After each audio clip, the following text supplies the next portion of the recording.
लोटा पनिया नया नहर बानी नए बानी कनिया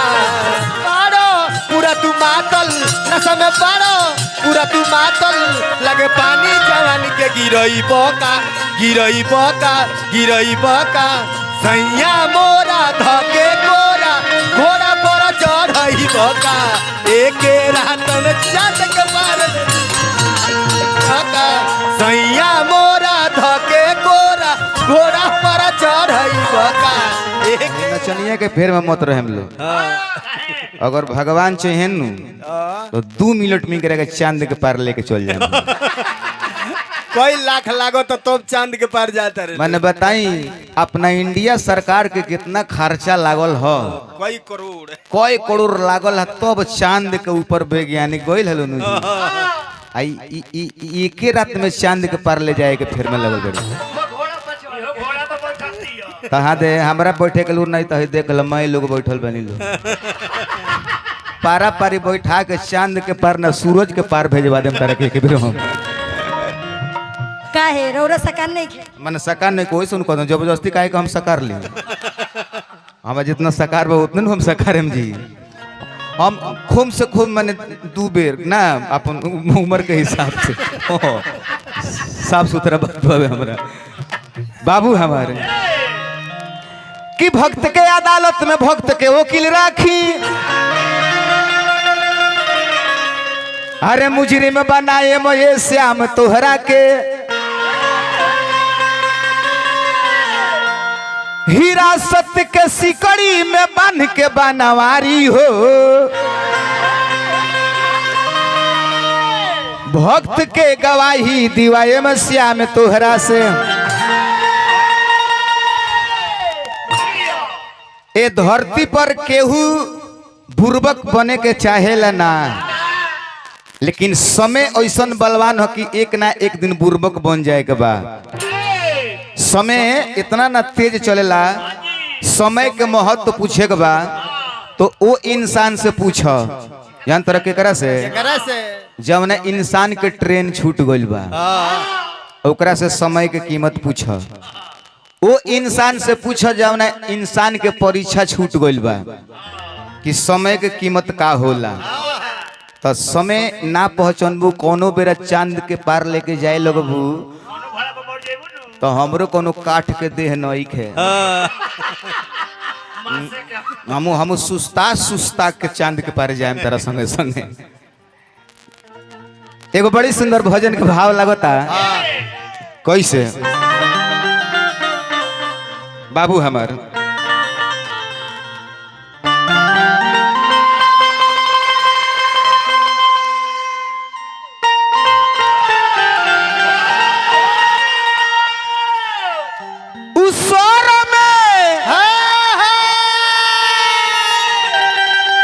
अरे पिया को बहू ना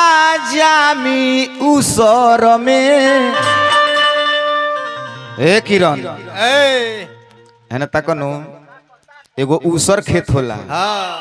माने उसर माने ओमे कितनो यूरिया खादर छिटबू नु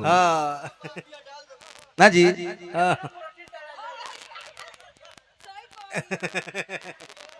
ना जमी काका कहतनी तब काका ठई कहतनी कि उ जामी ना आ एक हो ऐसन खेत होला ओमे तनियो से मेहनत कदम तो भन भना के जाम जाए। हाँ दे देखो अब हमरा की ओर सब कोई आदमी तैयार होता रहे हमारा सकान ना हो तो तरह के चांद के पार भेजम हम इबरा हो बाबू हमार उसर में अरे बिया को बहू ना जामी उसर में अरे उसर में अरे बिया को बहू ना जामी उसर में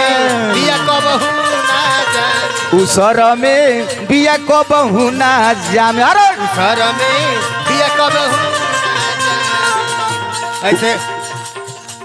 उसर में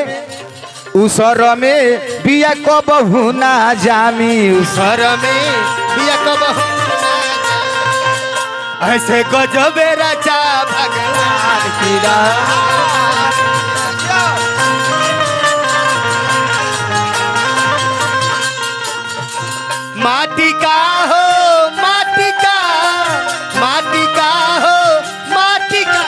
से गजब रचा भगवान।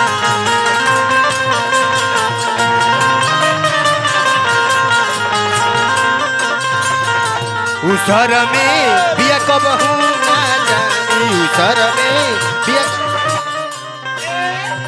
का करे में जेंगन समय तेजी से भागता उतने तेजी से गीतों को नहीं भागता है। मार हबर हबर गावल हबर हबर बजावल बाप रे बाप मैंने का कहल जा मैंने देखा था ना आजकल के गाँव नहीं ऐसा गाँव नहीं हो गल बा ना ब्यास के आवाज बुझाता। अब ठोकतो चढ़ा दिले बेड़ तो वह बेचारू का कस वो रेसे में बढ़े भेंजी वाला रेसे में बढ़े मैंने तेजी में जितना कह के बिगाड़ सिगाड़ के धो देवे। लेकिन ए जी किरण ओही जी होई कामुआ करे के बतानी एगो मारत तनी आ तनी हमरे की ओर ताकत रहियो चांद के पार ले चलम तारे के देखी चाचा गौर करे में मूर्ख में आ विद्वान में के ढेर अंतर ना होला तनी ऐसा का अंतर होला। विद्वान आदमी बात तो उ करे से पहले सोच ली आ मूर्ख बाड़े तो उ कुसु न छोची उ बाद में पछता लगे कहाँ से कहाँ ही हम कोई नहीं है। ध्यान देवे के बाबे कैसे ए जी चक्रधार मरी हो किरण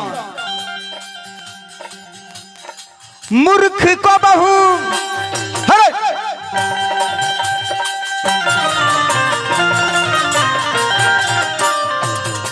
हे बाबू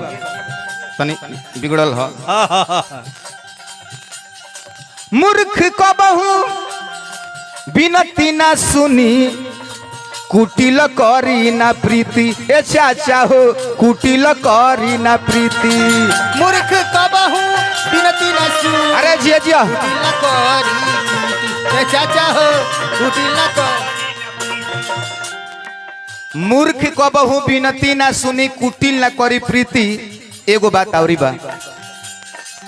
बूढ़ा सुगा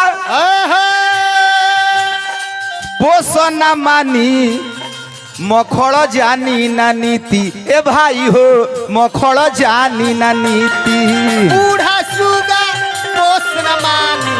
मखड़ न जानी नीति ए भाई हो मखड़ न जानी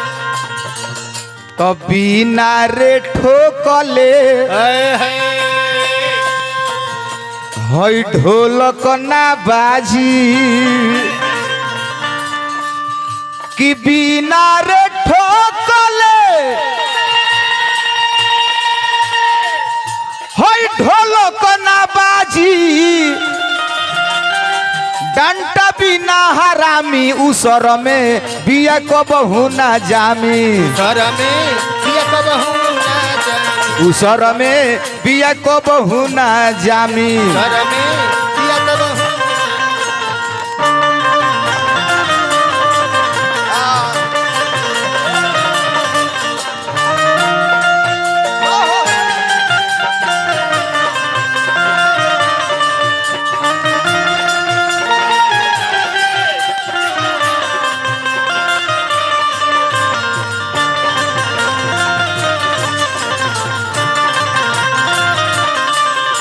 उसर में बिया कबहू ना जानी उसर में बिया कबहू हाय हमार बड़का भैया हाय लाखों लाखों रुपया के पुरस्कार दिल बनी भैया के दिन दुना रात चौगुना बन रहो। ए गाना के शिरोमणि सुखनंदन यादव जी लास्ट अंतरा लिखतनी का गौर करम ले चाचा ई लयदार नगर हमरा वीरेंद्र यादव जी दुल्हा सरकार के चाचा जी लाखों लाखों रुपया दहनी हमनी के भाई भाई के प्रेम बन रहो। गौर करी हमरा अपने यही बिहार में सिवान जिला में शिरोमणि सुखनंदन यादव जी भोजपुरी भाषा में रामायण लिखनी आ हम सिवान जिला के जितना रामायण के प्रसंग बा अपना यूट्यूब पर पूरा गा दिले बनी एवं पर सोचिए वाला बात बा एको प्रसंग नहीं के छूटल। धेनु रूप धरी हृदय बिचारी गई जहाँ तहाँ सुर मुरझारी से लेके आ सीता जी पताल में गइल बड़ी तहाँ तक आ पताल में लक्ष्मण जी के बध भइल बा तहाँ तक ले हम गौले बनी और का ये नचनिया वाह वाह अब जमल बनू ये बतिया है। ए बाबू पानी के माथाला से